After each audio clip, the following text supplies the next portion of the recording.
Voces Online Radio presenta Entre Amigos. Tu mejor forma para crecer es a través de la red. Bienvenidos. Hola, ¿cómo estás?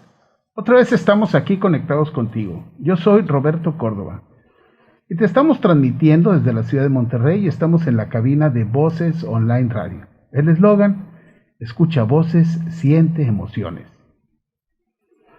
Queremos que te cuides, queremos que estés bien. Hay una forma para estar bien en esta época y es hacer una esfera o un globo de gente de confianza. Quiere decir que los que estén alrededor tuyo no se salgan y estén siempre en contacto. El primero que se salga de este globo debe de permanecer en cuarentena o por lo menos 14 días sin contacto para volver a esta esfera de seguridad con la cual debes de tener esta confianza para no contagiarte COVID.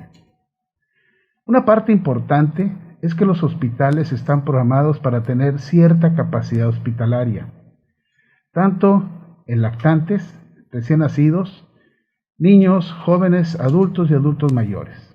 Esa capacidad ha empezado a ser ocupada. Por lo tanto, si llega a haber alguna enfermedad que no tenga que ver con el COVID, pues nuestros pacientes van a tener dificultad para encontrar un hospital en donde ser atendido. Por lo tanto, te pido que te quedes en tu casa, sigas guardando todas las recomendaciones que se te dan y que hagas estas esferas de seguridad para que tú estés bien. Este programa tiene la dirección a cargo del ingeniero Benjamín Rivera y en el audio control Alex Rivera. Y hoy vamos a hablar de un tema que siempre hemos oído. Estás roncando. Ok. Bueno, hoy tengo a la doctora Perla Sepúlveda Lerma. Ella es graduada como médico cirujano partero en la Universidad de Nuevo León. Hace una especialidad en otorrinolaringología en cirugía de cabeza y cuello en el Hospital Universitario. Tiene estudios en el extranjero en la Universidad de Heidelberg, Alemania, y en el Hospital Clínic en Barcelona. Y hoy tiene un tema excelente, un tema que todos lo tenemos en la casa y a veces no decimos nada. ¿Cuál es el nombre del tema? Ronquido y apnea obstructiva del sueño. Doctora Perla, muchísimas gracias por aceptar la invitación y este tema que todo mundo lo tiene en la casa. Exacto, que es más común de lo que pensamos y que creemos que es normal. Sí, ¿verdad? Creemos que es normal. Entonces, ¿es normal roncar? No, no es normal. En ninguna etapa de la vida, ni niños ni adultos debemos de roncar. Cuando estamos roncando es porque hay algo que está impidiendo que el aire pase libremente. Ahorita, por ejemplo, estás despierto y estás respirando y no se escucha tu respiración. Pero hay personas que al dormirse se relajan lo suficiente para que el aire cruce a través de los tejidos con resistencia. Genera cierta vibración y sonido y ese es el ronquido. Pero no es normal. No es. Entonces, el roncar no va a ser normal. Absolutamente para nada es normal. Tenemos que hacer que nuestro sueño y nuestro descanso no tenga ruido. ¿Qué sucede mientras dormimos?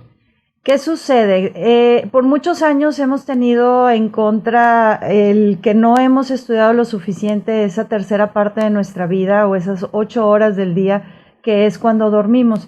Hay muchísimas funciones que ya se conocen, entre ellas la consolidación de la memoria, el metabolismo se regula, los ciclos hormonales, se liberan ciertas sustancias de por ejemplo, la melatonina, que es la hormona que hace que nos dormamos, etcétera. ¿Qué pasa cuando no dormimos bien? Todo ese sistema de consolidación de memoria y de metabolismo no se lleva a cabo como debería y las consecuencias se muestran en el día a día, en el resto de las 16 horas que estamos en el día despiertos. ¿Qué interviene en esta forma de roncar? Hay una parte maciza que es el hueso, y hay una parte flácida que son los músculos. ¿Cómo interactúa esta situación para que se produzca este sonido? Es un poco complejo porque tenemos todo el sistema de huesos, la cavidad del cráneo y de la mandíbula y los maxilares que forman una cierta caja, digamos, caja donde va a estar todo ese tejido dentro del del aparato del sistema respiratorio. Los tejidos incluyen todos los músculos, la mucosa, los órganos que están dentro, como por ejemplo las amígdalas en la garganta o el septum en la nariz, que si ocupan un espacio, que si están grandes también nos va a afectar porque no deja pasar el aire libremente. Entonces, ¿qué sucede? Cuando nos dormimos, todos nos relajamos, se relajan los músculos de los brazos, de las piernas y se relajan también los músculos de la vía aérea. Y esos músculos, al relajarse, ya no dejan pasar libremente el aire y entonces se genera ese sonido de vibración o de ronquido. El problema es que muchas de las personas que roncan empiezan a hacer pausas donde se relaja tanto ese tejido que deja pasar totalmente el aire. Se obstruye el conducto del aire. Exacto, se obstruye. De las cuerdas vocales, que es la manzana de Adán en los hombres más marcado, de ahí hacia abajo es la tráquea. La tráquea es un tubo que tiene cartílago, que está fuerte, no hay manera de que se cierre o se colapse fácilmente. El problema es la vía aérea superior, porque arriba tenemos la función de comer, respirar y de hablar por donde mismo. Entonces esos músculos se tienen que estar moviendo constantemente y al dormir no son los que se relajan y por eso empezamos a hacer esto de roncar y tener pausas respiratorias. Fíjese, una pregunta que yo creo que la gente quiere saber. ¿A qué edad se puede tener una obstrucción o una apnea del sueño? A partir de que nacen. Hay niños que por alguna malformación, por ejemplo, un tumor en garganta hace que ya no pase libremente el aire y que desde recién nacido pudiera tener apnea. No es lo común. Pero lo común sí es alrededor de niños de 2-4 años que empiezan con infecciones respiratorias o alergias frecuentes, que eso hipertrofia el tejido de las anginas y de las adenoides y ocupan un espacio y entonces empiezan a roncar.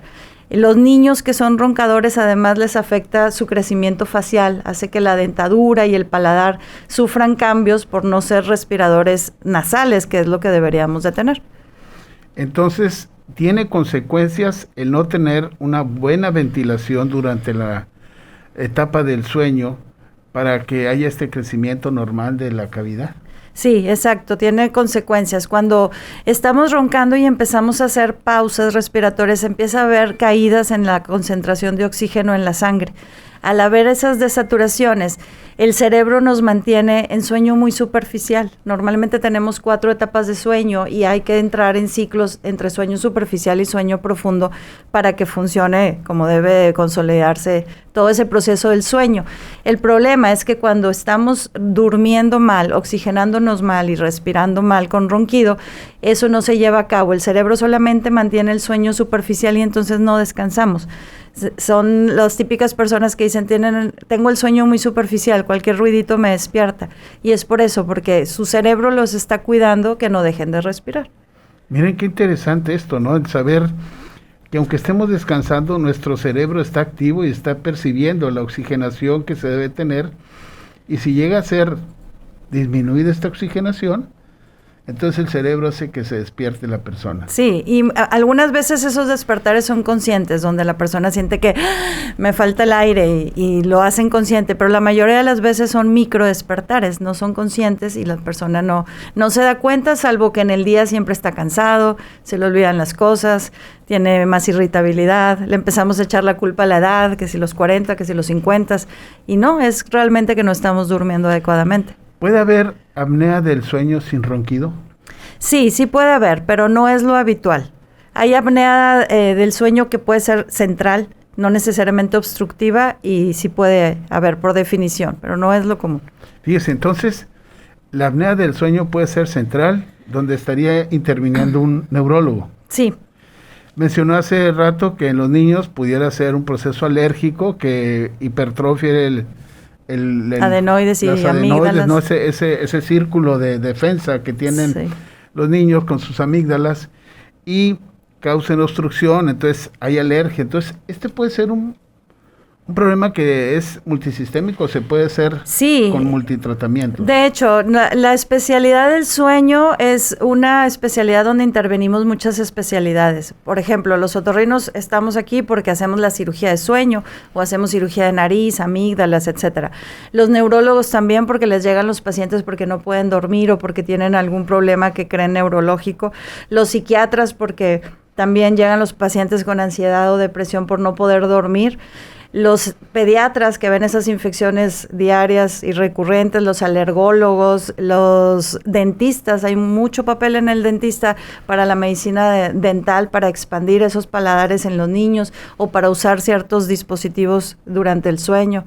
En fin, es multifactorial, son muchas las especialidades que involucramos este tema.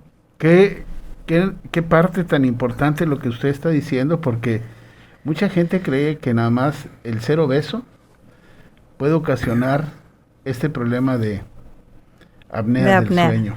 Sí, es muy común. Las personas que son obesas van a tener más posibilidades de desarrollar apnea del sueño, pero no es exclusivo. También hay personas que son delgaditas y tienen algún factor predisponente. Siempre les explico, así como nos engorda el cachete y la papada hacia afuera, hacia adentro, también la vía aérea se estrecha, se infiltra de grasa y entonces eso hace que más fácil se pueda obstruir. O inclusive hay pacientes que están en cierto peso y roncan un montón, bajan de peso y dejan de roncar. Eso es bueno, pero no solamente el factor peso es lo único que lo causa. Fíjate qué parte, ¿no? ¿Qué cosas se empiezan a presentar? ¿Qué empieza a predisponer esta parte de la apnea del sueño? Son muchas cosas. Por ejemplo, hablando desde los niños, cuando los niños se vuelven respiradores orales, que siempre están con la nariz tapada, ya sea por alergias, sinusitis, infecciones recurrentes, el paladar, en lugar de mantenerse horizontal, se empieza a elevar para hacer una cavidad oral más alta y más grande que pueda entrar más aire. El problema es que eso desfuncionaliza la nariz y hace que ya el niño no pueda respirar por la nariz, lo cual condiciona a que tenga apnea obstructiva en ese momento o después. De ahí tan importante que lo vean también los dentistas, y así como los otorrinos lo empezamos a hacer respirar, o el alergólogo, el dentista le debe de empezar a expandir el paladar para que puedan caber todos los dientes y pueda tener un espacio suficiente para no cerrar esa caja que les decía en un inicio, que es muy importante que todo el contenido le quepa a esa caja, que se queden las estructuras óseas como deberían de ser genéticamente. ¿Es una predisposición en el niño? ¿En el adolescente o en el adulto qué predispondría a tener este problema de la apnea? En los adolescentes, una causa muy común de mala calidad de sueño es todo lo electrónico a lo que están expuestos, porque cada vez nos dormimos más con el celular a un lado y demás. Y aunque eso no es directamente causa de apnea del sueño, sí de tener una mala calidad de sueño y que no descansemos. Los adolescentes tienden, o los adultos jóvenes tienden a usar sustancias o alcohol, que eso también deprime el sistema nervioso central y roncamos más, porque dicen, hay pacientes que solo ronco cuando me echo unas cervezas. Pues sí, porque ese día estaba más relajado porque había tomado alcohol. Pero no quiere decir que el resto de los días no roncara o no se diera cuenta. Entonces, habría que hacer una evaluación de cada uno de los pacientes si lo tienen o no. Un saludo al doctor Francisco Corona Ramírez, gracias. Qué bueno que es interesante el tema. Hasta Ciudad Victoria, el doctor José Arturo Zamudio. Maribel Hernández, gracias por estar conectada. ¿El cuello, la circunferencia del cuello tiene algo que ver con este problema? Sí, la circunferencia del cuello la tomamos en cuenta, por ejemplo, los pacientes que hacen pesas o fútbol americano, que son de cuello muy ancho. Hay un estudio muy famoso donde dice que tienen más incidencia de apnea del sueño. ¿Por qué? Por ese volumen de tejido sobre la vía aérea que pudiera colapsar más fácilmente. O sea, una persona que es deportista, que tiene, por ejemplo, mencionó usted fútbol americano, ellos tienen la posibilidad de tener esta más frecuente o predisposición a padecer. Sí, se une con otros factores predisponentes, porque también son pacientes o personas que hacen mucho ejercicio, que tienen cierto tono muscular. Entonces, habría que juntarse con obesidad, que algunos sí tienen sobrepeso, y otros factores para que se pudiera cerrar esa vía aérea. O sea, no, el hecho de jugar americano no es un factor determinante, pero sí hay más incidencia en jugadores de americano de tener apnea. ¿En las mujeres hay volumen de cuello muy grueso? Sí, también. En las mujeres igual hay volumen de cuello grueso y hay tejidos dentro, amígdalas, base de la lengua y demás, que también ocupan un volumen muy común. ¿Y cuáles otros síntomas o signos empezamos a ver con un familiar o con una persona que esté cerca de nosotros y que tenga este padecimiento de apnea del sueño? Generalmente son pacientes que no toleran dormir boca arriba o horizontales. Empiezan a poner una apnea una almohada o dos, o dormir en descansets para tener un poquito más espacio para meter aire. Son pacientes que son obesos, que están roncando y hacen esas pausas donde francamente da la sensación de que se están ahogando y luego vuelven a respirar. Esos son los pacientes que comúnmente tienen apneas presenciadas y muy probablemente apnea del sueño. ¿Cuántas pausas debe de tener y qué tanto tiempo debe tener estas pausas para empezar a decir, oye, necesitas atenderte, tienes que ir porque parece que traes una apnea del sueño? Claro, una apnea se define como la pausa respiratoria durante más de 10 segundos. O una hipoapnea, que aún sí hay algo de respiración, pero no la suficiente como para mantener la oxigenación. Hay una hipoxia que empieza a desarrollarse. Entonces, una apnea o una hipoapnea en términos generales es dejar de respirar más de 10 segundos. Dejar de respirar más de 10 segundos. Sí. O sea, que está dormido y de repente... Exactamente. Que empieza a regresar otra vez esa oxigenación a la persona. Porque empieza el esfuerzo respiratorio, como empieza a bajar el oxígeno, empieza el esfuerzo respiratorio a tratar de romper ese espasmo o ese cierre, y es cuando y ya, se abre la vía respiratoria. Es decir, Dios es sabio y no nos deja morir ahí ahogados, gracias a Dios, pero siempre que baja esa saturación de oxígeno, se acelera el corazón, y luego volvemos a respirar y se normaliza, y otra vez hay otra pausa y se baja la saturación y se acelera el corazón. Entonces, esas alteraciones durante la noche son las que a largo plazo sí tienen efectos cardiovasculares y hay que revisarlo. Ahora con el COVID está muy de moda lo de la saturación, entonces hay gente que se empieza a dar cuenta que le desaturan durante las noches. Eso, ya la oxigenación, que estamos muy presentes por lo del COVID, pues aquí va a tomar relevancia para estarse vigilando. Al doctor Mauricio Ochoa, un saludo, le interesa mucho la plática. A la ingeniera Cecilia González, está muy interesada, dice que es muy interesante. Vicky González de Hernández, Mari Guadalupe Hernández también nos está diciendo que el tema es bueno.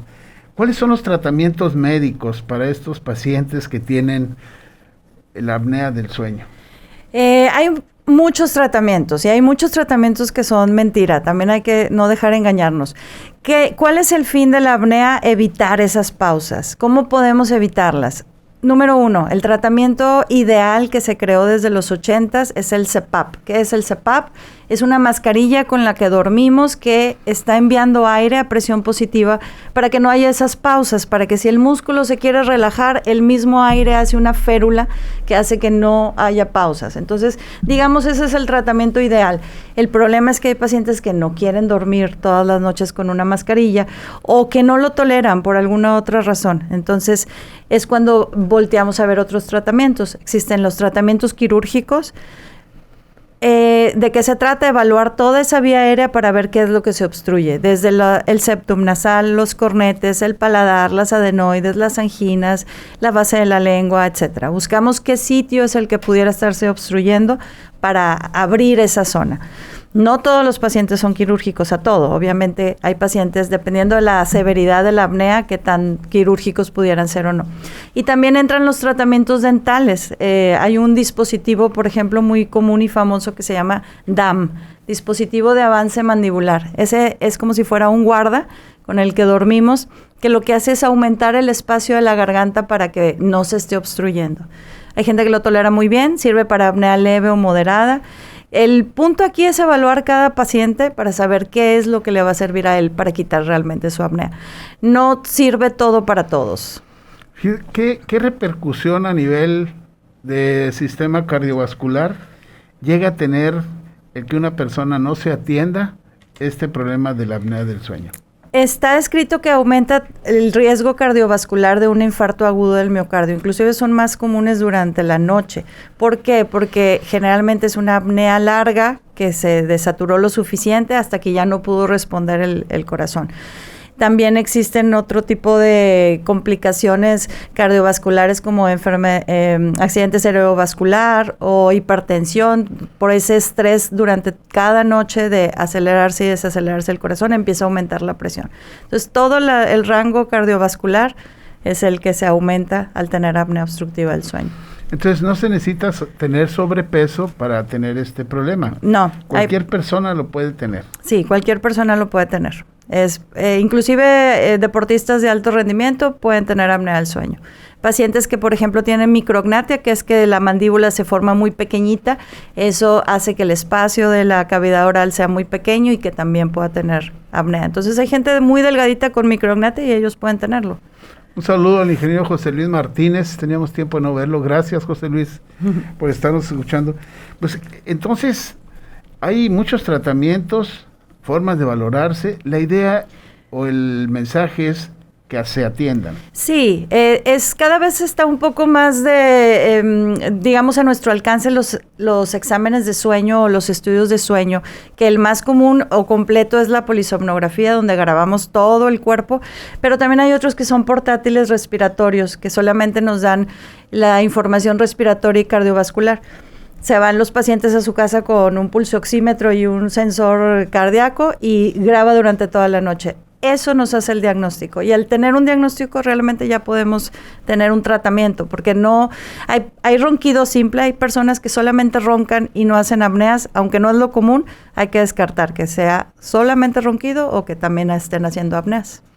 O sea, el león ese que está ahí atrás de la habitación, hay que despertarlo y hay que llevarlo a que se atienda. Sí, porque eso está mermando su día a día, el que siempre esté cansado, de mal humor, que empiecen a aparecer otros achaques que le echa uno la culpa a los 40 o a los 50, y no es eso, es una mala calidad de sueño, de que durante toda la noche estamos en sueño muy superficial, pues porque el cerebro está cuidando esa respiración. ¿Y tratamientos farmacológicos habría para estos pacientes? Generalmente no. Si es propiamente apnea del sueño, no, porque ¿qué sucede? Nos estamos obstruyendo por relajación de los tejidos. Lo que hacen los medicamentos para dormir, como las benzodiazepinas o todos estos famosos gotas, pastillas, es relajarnos más. Entonces, los pacientes que tienen apnea del sueño no se benefician, al contrario, empeora su problema de apnea cuando utilizan medicamentos para dormir. Hago esta pregunta porque en este tiempo hay mucha gente que está batallando para dormir. Sí. Y anda buscando de alguna forma poder ayudarse con algún medicamento. Y si ha tenido o tiene periodos de apnea del sueño, pues estos se pueden prolongar un poquito más y causar algún problema importante en su salud. ¿Hay alguna posición que se recomienda para poder dormir cuando se tiene apnea del sueño? Claro, de hecho, cuando empezamos a roncar existe algo que se llama terapia posicional, que es voltearnos al lado donde menos ronquemos. Lo común es que ronquemos boca arriba, de lado se ronca mucho menos y boca abajo también se ronca mucho menos. Entonces, tratar de buscar una posición que nos obstruya un poco menos. Pero hay pacientes que cualquier posición que tengan, así estén parados, dormidos, de todos modos siguen roncando. Entonces, no todo el mundo es apto a la posición. Y entonces ese paciente que está roncando nos está diciendo que la parte flácida de su organismo debe tener obstrucción y sería conveniente que tuviera una revisión para descartar este problema. Sí, exactamente, porque además este problema va avanzando, cada vez respiratoriamente nos vamos afectando, se retiene más CO2 y digamos el grado más grave de la apnea del sueño son esos pacientes muy gorditos, somnolentos, que ya ni siquiera reaccionan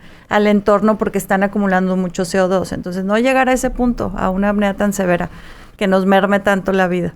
Y fíjese, estamos hablando de una sola persona, pero en mi caso nosotros tenemos a dos pacientes.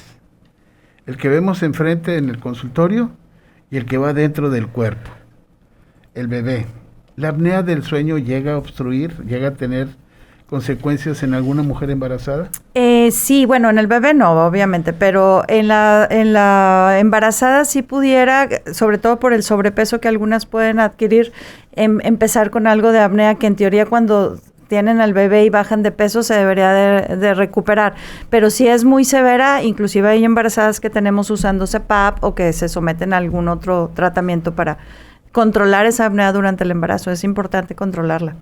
Sí, o sea, estamos viendo que este problema se puede presentar en cualquier persona, en cualquier momento, en cualquier situación que se llegue a tener. Sí. ¿Alguna recomendación para dar fin a esto, que está muy, muy interesante y ha vertido mucha información? Sí, bueno, número 1, hay que mantenernos en un peso adecuado. ¿Por qué? Porque si no tenemos sobrepeso, pues es un factor que nos quitamos. Además, estar en un peso adecuado es también prevención contra el COVID. Número 2, vigilar cómo dormimos. A lo mejor preguntarle al familiar si ronco o no, ver cómo estamos en la posición de la cama, si despertamos igual o nos volteamos mucho o es un sueño intranquilo. Investigar un poco sobre esa parte oscura de esas 8 horas que no nos damos cuenta es muy enriquecedor para buscar soluciones. Pues qué bien. Doctora Perla, muchísimas gracias. No, gracias a ustedes por la invitación. Usted tiene redes sociales, sí, ¿verdad? Está en Instagram como doctora Perla Sepúlveda. Sí. En WhatsApp tiene su teléfono, tiene una página www.perlasepulveda.com. Sí. ¿De acuerdo? ¿Y su teléfono de consultorio? 81 83 33 45 43 y también terminación 53. Doctora, muchísimas gracias por este tema. Tenemos una pregunta del doctor Arturo Zamudio. ¿Dónde se puede conseguir el DAM? El uso de mascarilla del CPAP es incómoda. El DAM, yo trabajo con la doctora Musme Soto, ella es odontóloga especialista en sueño. Le paso el contacto, doctor, si quiere contactarla para adquirirlo. No todos los dentistas hacen DAM para sueño. Aguarda, sí, cualquiera, pero son algunos los que tienen ese entrenamiento. Entonces, le paso el teléfono de la doctora. José Arturo, pues ahorita te damos el teléfono de la doctora, te doy el teléfono de la doctora Perla para que tengas tú el contacto con ella y empieces a ver esta situación de dónde conseguir tu DAM. ¿De acuerdo? De acuerdo. Pues muchísimas gracias a todos ustedes. Les recomiendo que nos visites en nuestras redes sociales. En YouTube nos des un seguir, un compartir y que estés recibiendo todos los martes el programa para que lo puedas tener y lo puedas disfrutar. Te agradezco la estancia, te recomiendo que sigas haciendo tu esfera de familiares, tu esfera de convivencia y que no te salgas de ahí para evitar más contagios en esta temporada. Hasta pronto, nos vemos el próximo martes. Voces Online Radio presentó Entre Amigos, tu mejor forma para crecer es a través de la red. Escúchanos en la próxima emisión.